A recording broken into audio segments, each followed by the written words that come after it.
आज मैं मेरे ससुर की 13वीं थी तो आर्या को लेके गई थी, क्योंकि 5 कॉल उधर से आ चुके थे आर्या को।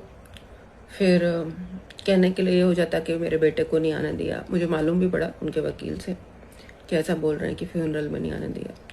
अब फ्यूनरल में तो उनके भाई भी नहीं आए थे, उनके चाचा भी नहीं आए, चाचा के बच्चे भी नहीं आए, भाई का बच्चा भी नहीं आया। ठीक है, वो मैंने नीचे सोसाइटी में से पूछ लिया, कोई भी नहीं आया।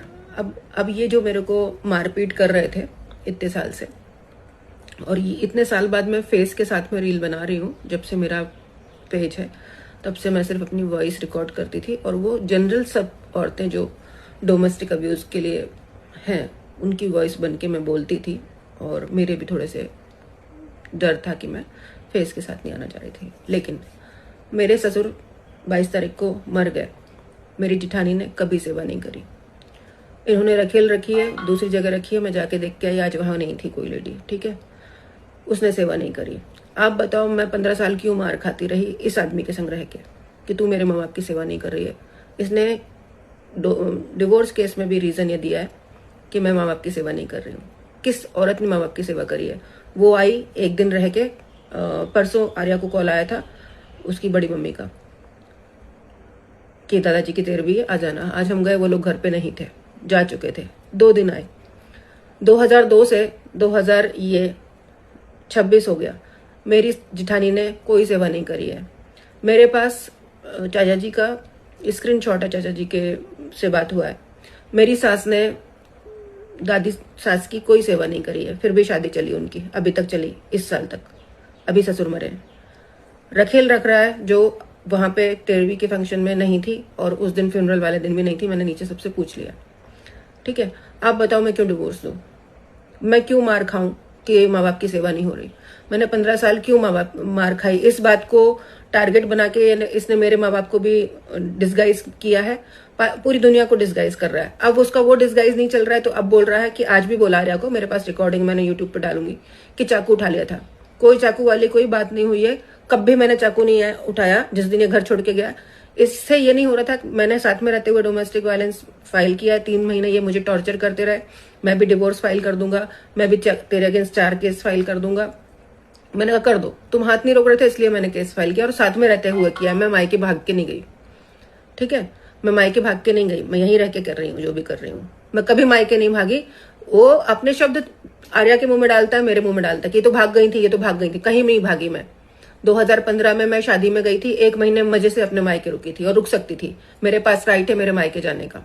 मेरी कजिन की शादी थी, उसके बाद मैं एक्स्ट्रा भी रुकी थी। क्यों नहीं रुकूंगी? इतने साल बाद गई थी। ठीक है, कभी भाग के नहीं गई हूँ। पूरे वर्ड टू वर्ड ये आपके मुंह में डालेगा। देखो, तुम्हें पता है ना ऐसा किया था। आर्या को कुछ नहीं पता है, आर्या ने कुछ भी ऐसा नहीं देखा है। आर्या ने जो देखा है उसने कोर्ट में बयान दिया है। मेरे मरने के बाद तक भी आप आर्या से पूछ लेना कि ऐसा कुछ हुआ था कि नहीं हुआ था। और अगर आर्या ना बता पाए तो इसको 3rd डिग्री रिमांड में लो, फिजिकल वायलेंस, डोमेस्टिक वायलेंस का FIR करवाओ, और फिर इसको 3rd डिग्री रिमांड में लो, सच उगलवाओ। जब तक ये सच ना बोले तब तक मारना इसको। मैंने कभी भी, मैं किसी की भी कसम खिला लो मुझे, जो भी मेरे लिए इष्ट हो, मैं उनको मान के बोलती हूँ, मैंने कभी चाकू वाकू कुछ नहीं उठाया। ठीक है, तो अब ये इन बातों पे जो क्लेम कर रहा है कि माँ बाप की सेवा नहीं करी, किसी ने भी नहीं करी। मेरी सास ने भी नहीं करी, मेरी जिठानी ने भी नहीं करी, इन सास ससुरों की। वो रखेल भी नहीं कर रही जिसको तुम अलग रख रहे हो, छुपा के रख रहे हो। तो मैं क्यों डिवोर्स दूं?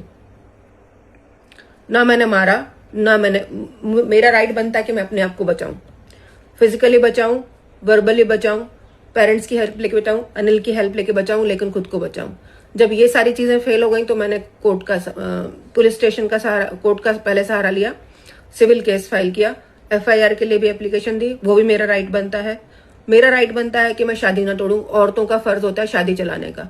मैंने सेक्शन 9 फाइल किया है। लेकिन इसका मतलब ये नहीं है कि मैं तुमसे मार खा के रहूंगी। मैं सोशल मीडिया पे नहीं बताऊंगी, मैं लोगों को नहीं बताऊंगी कि तुम गलत क्या कर रहे हो, तुम मेरे अगेंस्ट क्या कर रहे हो। तुमने डोमेस्टिक वायलेंस किया है, तुमने डॉक्यूमेंट, मकान के डॉक्यूमेंट पे मेरे फोर्स साइन किए हैं, तुमने मेरे अकाउंट से 1.5 लाख रुपए निकाले हैं। अभी डिवोर्स नहीं हुआ है और तुमने दूसरी औरत रख ली है शादी वादी करके। तो ये क्राइम है, ये सारी चीजें क्राइम है। प्रूफ होना नहीं होना ये कोर्ट की बात है, वो हाई कोर्ट या सुप्रीम कोर्ट में जब जाएगा तो मैं वो बात भी रखूंगी, लेकिन ये चीजें हैं। तो किसी को भी ये लगता है कि मैंने नहीं किया, मैंने कुछ गलत किया इसलिए केस फाइल हुआ, तो ऐसा नहीं है। मैंने अपने लिए स्टैंड लिया, इसलिए उनको डिवोर्स, वो मेरे को टॉर्चर करके रख रहे थे कि तू कंप्लेंट करेगी तो हम डिवोर्स दे देंगे। देखो मेरी माँ दूसरी औरत है, अब वो बुढ़ा मरा है, हो सकता है वो पहले वाली औरत पेंशन पे क्लेम करने आ जाए। और इस बात में आप ट्रैक रखिएगा, इस चीज पे आ सकती है, क्योंकि उनकी दादाजी जब मरे थे तो दूसरी औरत इनकी दादी से पेंशन छीनने के लिए आई थी। इनकी दादी पहली औरत थी, सागर से वो दूसरी औरत आई थी, जो कि मुझे कहानी सुनाई जाती थी कि देखो हमारे घर का पैटर्न ऐसा है। दादाजी ने भी दूसरी औरत रखी थी, हरीश सिंह जो भी श्रीवास्तव जो भी लिखते थे, वो कभी हरी बोलते हैं कभी हमीर बोलते हैं, उन्हें अपने दादाजी का भी नाम क्लियर नहीं पता है।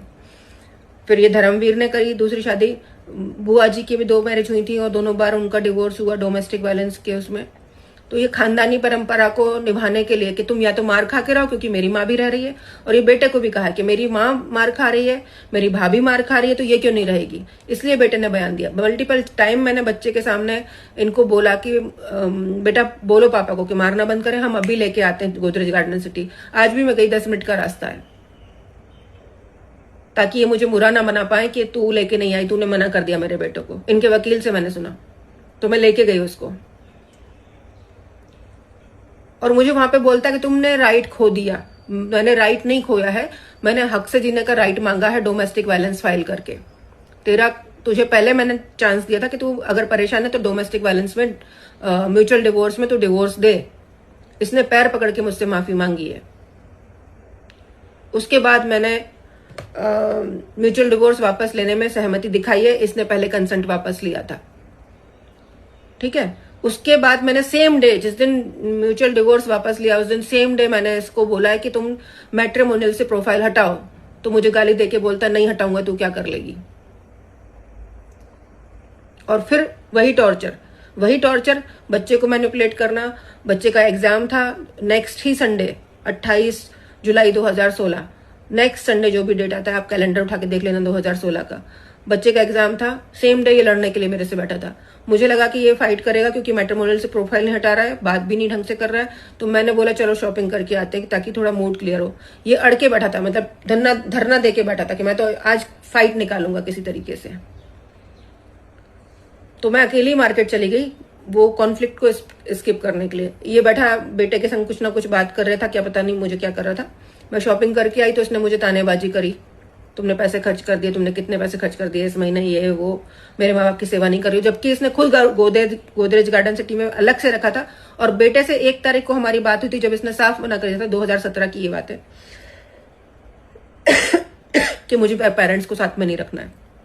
इसने खुद मना किया था। नाइट सूट में थी मैं 1 जनवरी को 2017। मैंने कहा चलो बेटा अपन दादा दादी को लेके आते हैं, पापा से बोलो मारेंगे नहीं। बोला नहीं मुझे साथ में ही रखना है, मारपीट तो सब करते, मेरा बाप भी मारता, मेरा भाई भी मारता है, इसको क्यों ऑब्जेक्शन है। इसलिए वो बच्चे को पता है कि क्या सही है और क्या गलत है।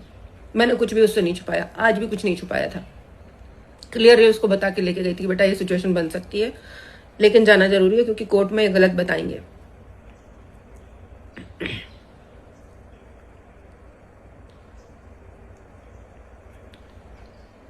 आदमियों के अगेंस्ट केस फाइल करो तो आदमियों का ईगो बड़ा होता है। आप फ्रेजाइल बोलने की कोशिश करते हो, फ्रेजाइल नहीं होता है, बहुत बड़ा ईगो होता है इनका। फ्रेजाइल बोल के उनको छोटा मत दिखाओ, उनको नाजुक मत दिखाओ। अपने ईगो के लिए वो दूसरी औरत की चाट भी लेंगे। और वजाइना की बात कर रही हूं मैं, तलवे की बात नहीं कर रही हूं। लेकिन जो घर में बीवी को लेके आए हैं उसको इतनी सी भी इज्जत नहीं देंगे जो सब कुछ कर रही है।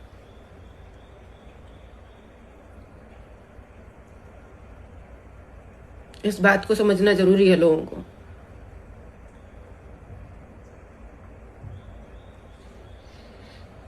बाकी सब समझदार है और कोर्ट के केस तो चल ही रहे हैं, तो वो चलेंगे।